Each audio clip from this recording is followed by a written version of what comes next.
బాలీవుడ్ దిగుమతులు, భారీ ప్రమోషన్లు, సెలబ్రిటీల సపోర్ట్, సినిమా బాగొస్తుందన్న report, national level actors, international level technicians వెరసి సినిమా పాన్ ఇండియా లెవెల్లో సత్తా చాటుతుందని ఫుల్ కాన్ఫిడెంట్ గా ఉన్న మేకర్స్ కి గట్టి షాక్ ఇస్తున్నారంట బీటౌన్ జనాలు.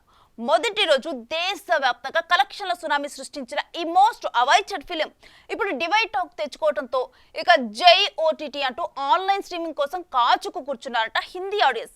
మరి సంగతులు ఏంటో తెలుసుకోవాలంటే వాచ్ ఇట్. ట్రైలర్ చేసిన సెన్సేషన్, జాన్వీకి ఇచ్చిన ఎలివేషన్, ఎన్టీఆర్ పెంచిన ఎక్స్పెక్టేషన్స్, ఫైనల్ గా మూవీ క్రియేట్ చేసిన టెంప్టేషన్ అన్ని కలిపి సినిమాకున్న అంచనాలను ఆకాశాన్నంటేలా చేశాయనే చెప్పాలి.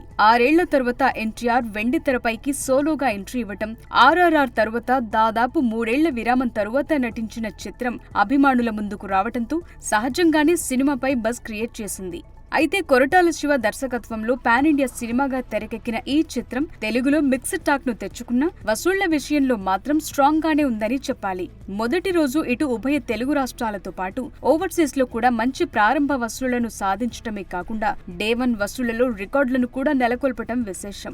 అయితే దేవర ప్రభావం కేవలం తెలుగుకు మాత్రమే పరిమితమైందన్న మాటలు ట్రేడ్ సర్కిల్స్ లో గట్టిగానే వినబడుతున్నాయి. హిందీలో దేవర ఊహించిన విధంగా వసూళ్లు రాబట్టక బాక్సాఫీస్ మందకొడిగా సాగటంతో షాక్ లో ఉన్నారట మూవీ మేకర్స్. అయితే జక్కన్న తీసిన RRR తరువాత నార్త్ ఇండియాలో మంచి మార్కెట్ ను సంపాదించుకున్న ఎన్టీఆర్ దేవర హిందీ వెర్షన్ దగ్గరకు వచ్చేసరికి తన పాపులారిటీకి తగ్గ వసూళ్లు కొల్లగొట్టలేకపోయాడని తెలుస్తోంది.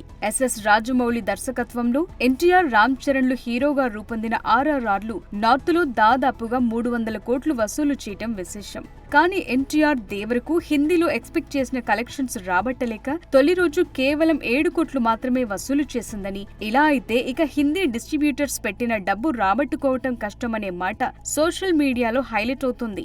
ఇక ఎన్టీఆర్ తో పాటు బాలీవుడ్ నటుడు సైఫ్ అలీ ఖాన్, హీరోయిన్ జాన్వీ కపూర్ కూడా ఈ చిత్రంలో నటించిన సంగతి తెలిసింది. అయితే అల్లు అర్జున్ పుష్ప చిత్రం మొదటి పార్ట్ కూడా ఓపెనింగ్స్ స్లోగా ఉన్నా ఆ తరువాత వసూళ్లు ఊపందుకోవడం విశేషం. అలా మిక్స్డ్ టాక్ తోనే బాలీవుడ్ లో పుష్ప అత్యధిక వసూళ్లను కొల్లగొట్టడంతో దేవరకు కూడా అలాంటి మ్యాజిక్ ఏమైనా వర్కౌట్ అవుతుందేమో అని వేచి చూస్తున్నారట మూవీ మేకర్స్. ఇక తమిళ, మలయాళ భాషల్లో కూడా కలెక్షన్స్ చెప్పుకోదగ్గ స్థాయిలో లేకపోవటం గమనార్హం. 2 భాషల్లో కలిపి తొలి రోజు ₹1 కోటి మాత్రమే కలెక్ట్ చేయడంతో సినిమా రికార్డుల సంగతి పక్కన పెడితే పెట్టిన డబ్బులైనా వస్తే చాలని చెవులు గొనుక్కుంటున్నారట డిస్ట్రిబ్యూటర్స్.